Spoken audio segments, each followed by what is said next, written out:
Hello दोस्तों, कैसे हैं आप सब। आज की हमारी कहानी है बहुओं में फ़र्क। सूरजपुर गांव की गलियों में जब भी लोग कृष्ण निवास की बात करते तो एक आदर्श परिवार की छवि मन में उभरती। एक सम्मानित, सुसंस्कृत और प्रतिष्ठित घर। इस घर के मुखिया थे श्रीधर प्रसाद, जो वर्षों तक गांव की पंचायत के प्रधान रह चुके थे। उनका व्यक्तित्व मजबूत था और निर्णयों में कठोरता। उनकी पत्नी कमला देवी एक घरेलू लेकिन व्यवहार में सीधी और अपने निर्णयों में अधिक महिला थी। उन्होंने दो बेटों को पाल पोस कर बड़ा किया, अमित और तरुण। अमित बड़ा बेटा था, स्वभाव से शालीन, जिम्मेदार और पिता के काम में हाथ बटाने वाला। वह पिता की तरह तगड़ा तो नहीं, लेकिन धैर्य और ममता से भरा हुआ था।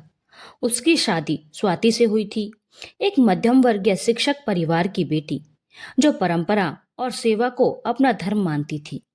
स्वाति पढ़ी लिखी, संस्कारी और बेहद सादगी पसंद लड़की थी। दूसरी ओर तरुण, छोटा बेटा, शहर में पढ़कर लौटा था। उसके पास बीटेक की डिग्री थी और एक मल्टीनेशनल कंपनी में नौकरी। बोलचाल में धार, चाल में आधुनिकता और सोच में व्यावसायिकता थी। उसके लिए परिवार से अधिक व्यक्तिगत पहचान महत्वपूर्ण थी। तरुण ने नेहा से प्रेम विवाह किया। नेहा एक स्मार्ट, फैशन में रुचि रखने वाली, डिजिटल मार्केटिंग में काम करने वाली लड़की थी।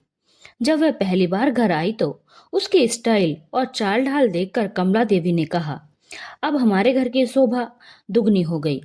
शुरू शुरू में सब कुछ सामान्य चला, लेकिन जैसे जैसे वक्त बीता फर्क साफ दिखने लगा। त्योहारों पर स्वाति रसोई में लगी रहती और नेहा ड्राइंग रूम में मेहमानों से हंसी मजाक करती।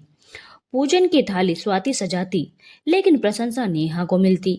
अगर नेहा नए कपड़े पहनती तो कमला देवी गर्व से सबको दिखाती, देखो हमारी छोटी बहू कितनी समझदार है। आजकल की बहुएं ऐसी ही होनी चाहिए। वही अगर स्वाति ने सादे सूती कपड़े पहने तो ताना सुनने को मिलता। थोड़ा अपने को भी देख लिया कर बहू, बहू घर की इज्जत तुम्हारे चेहरे से भी झलकनी चाहिए। स्वाति चुपचाप सुनती रही। वह जानती थी कि तुलना में तर्क नहीं होता। उसकी नजर में सेवा ही सबसे बड़ा उत्तर था। वह सुबह सबसे पहले उठती, घर की साफ सफाई, नाश्ता, सास ससुर की दवाइयाँ, मंदिर की पूजा और फिर बच्चों की देखभाल सब अकेले करती। नेहा अपने ऑफिस का काम लैपटॉप पर बैठकर करती। कभी कभी रात के खाने में पास्ता बनाकर उसे स्पेशल कहती और वाहवाही लूट लेती। एक बार स्वाति ने हल्के से कहा भी, माँ जी, अगर आप चाहें तो पूजा की तैयारी मैं कर दूं, ताकि आप आराम कर लें। कमला देवी ने मुस्कुराते हुए कहा, नहीं नहीं, वो काम तो नेहा ही करेगी। उसको नई नई चीजों की समझ है। स्वाति की मुस्कान थोड़ी फीकी हो गई, लेकिन उसके चेहरे पर सिकवा नहीं था। वक्त बीतता गया। नेहा और तरुण अब ऊंचे सामाजिक तबकों में उठने बैठने लगे। गांव की बड़ी महिलाओं से नेहा अंग्रेजी में बात करती तो सब कहती, श्रीधर बाबू की बहू तो कमाल है। वहीं स्वाति की सादगी को गवारूपन कहकर कमला देवी ठहाका लगाती। श्रीधर प्रसाद भी अपनी छोटी बहू पर ज्यादा ध्यान देते थे। एक बार पंचायत के कुछ बुजुर्ग घर आए। वे सब स्वाति के हाथ की बनी खिचड़ी खा रहे थे।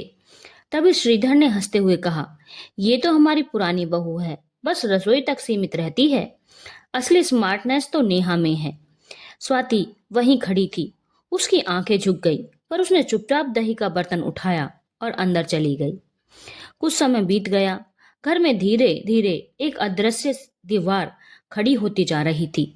स्वाति के काम को भी कभी सराहा नहीं गया, लेकिन यदि गलती से कोई सब्जी में नमक में थोड़ी कमी हो गई तो कमला देवी सबके सामने कह देती, जब ध्यान ही नहीं रहता तो क्यों पकाती हो, कोई बात नहीं, नेहा बना देगी कुछ अच्छा। एक दिन गांव में एक कार्यक्रम रखा गया, जहां घर की बहुएं भी बुलाई गईं। स्वाति सादे सलवार कुर्ते में पहुंची और मंच पर महिला सशक्तिकरण पर अपना अनुभव साझा किया।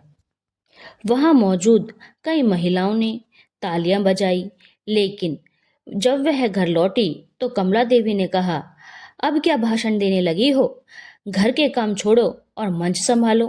नेहा उसी दिन एक ऑनलाइन इंटरव्यू में दिखाई दी थी, जहां वह अंग्रेजी में बात कर रही थी। कमला देवी ने गर्व से मोबाइल स्क्रीन सबको दिखाया। देखो हमारी बहू क्या कर रही है, आजकल की लड़कियां ऐसी होनी चाहिए। स्वाति का दिल टूटने लगा था। उसकी अपनी पहचान क्या थी? सिर्फ एक पुरानी बहू जो हर काम करती थी, लेकिन उसकी उपेक्षा ही नसीब थी। फिर उसने हार नहीं मानी। वह बच्चों को संस्कार देती रही, बुजुर्गों की सेवा करती रही। एक दिन कमला देवी को तेज बुखार हो गया। नेहा अपने मीटिंग में व्यस्त थी। डॉक्टर को बुलाने से लेकर दवा दिलवाने तक स्वाति ने सब कुछ किया। रात भर सिरहाने बैठी रही, तबीयत सुधरने तक सेवा करती रही। कमला देवी ने पहली बार उसकी तरफ गहराई से देखा, लेकिन जुबान से कुछ नहीं कहा। समय ने करवट ली। तरुण और नेहा को कंपनी ने विदेश भेज दिया। वे सिंगापुर चले गए। जाते हुए कमला देवी और श्रीधर प्रसाद को गले लगाकर वादा किया कि हर महीने पैसे भेजेंगे और हाँ, हो सकेगा तो बुला लेंगे। शुरुआत में फोन आते रहे, पैसों के साथ उपहार भी। लेकिन धीरे धीरे कॉल्स कम हुए और एक दिन नेहा ने साफ कहा, माँ जी, अब आप लोग यहाँ आएंगे तो हमें दिक्कतें होंगी। छोटी जगह है और ऑफिस बहुत लोड है।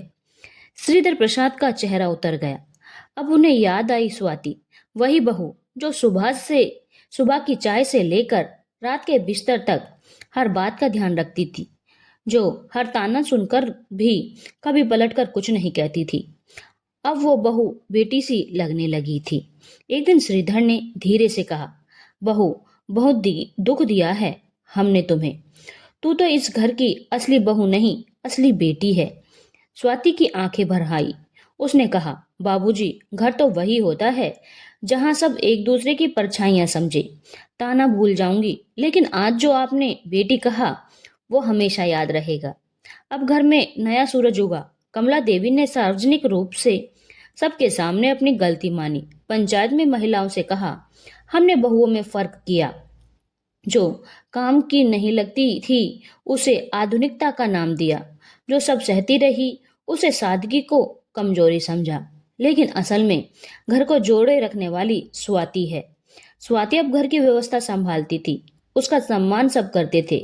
उसकी सास उसे अपनी सलाहकार मानती थी। श्रीधर उसे हर निर्णय में शामिल करते थे। और गांव की औरतें जब भी प्रेरणा की बात करती तो कहती, स्वाति जैसी बहू हर घर को मिले।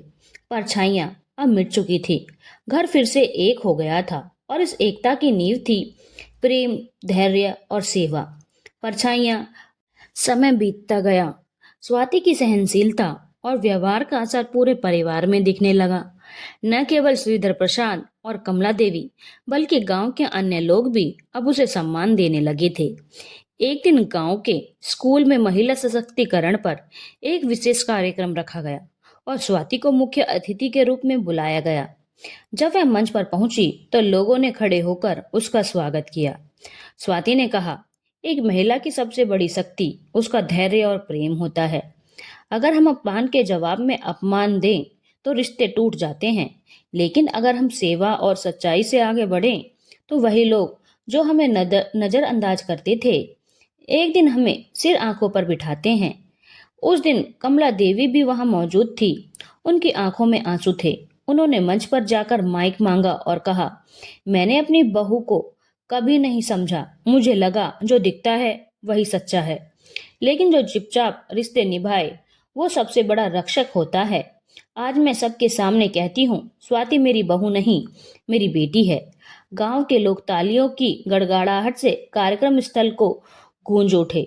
नेहा और तरुण को जब इस कार्यक्रम की रिकॉर्डिंग भेजी गई तो नेहा की आंखें नम हो गई। उसने तरुण से कहा, शायद हमसे कुछ चूक हुई। हमने स्वाति को कभी समझने की कोशिश नहीं की। मैं चाहती हूँ कि जब हम अगली बार भारत आएं तो सबसे पहले उनसे माफी मांगे। कुछ महीने बाद नेहा और तरुण भारत लौटे। उन्होंने स्वाति के पैर छूकर क्षमा मांगी। स्वाति ने उन्हें गले लगाकर कहा, रिश्तों में माफी नहीं, बस समझ चाहिए। तुम लौट आए, यही सबसे बड़ी बात है। अब घर पूरी तरह बदल चुका था। जहां पहले भेदभाव था अब वहां समझदारी थी। जहां पहले ताने थे अब वहां तारीफ थी। कमला देवी हर दिन मंदिर में बैठकर भगवान से प्रार्थना करती, हे प्रभु, तूने मुझे समय रहते मेरी गलती दिखा दी। यही तेरा आशीर्वाद है। अब घर में छोटे बड़े हर फैसले में स्वाति की सलाह ली जाती। बच्चे उसे दादी नहीं दोस्त मानते। एक दिन शाम को छत पर बैठी कमला देवी ने और श्रीधर ने कहा, अगर हमने समय रहते स्वाति को ना पहचाना होता तो शायद हमारा घर बिखर जाता। श्रीधर ने गहरी सांस लेते हुए कहा, परछाइयां अगर पहचान में आ जाएं तो उजाले नहीं होते। और इस तरह कृष्णा निवास एक बार फिर से आदर्श परिवार बन गया, लेकिन इस बार दिखावे से नहीं बल्कि समझ और अपनत्व से। धन्यवाद दोस्तों। अगर आपको कहानी अच्छी लगी हो तो चैनल को लाइक शेयर और सब्सक्राइब करना ना भूलें।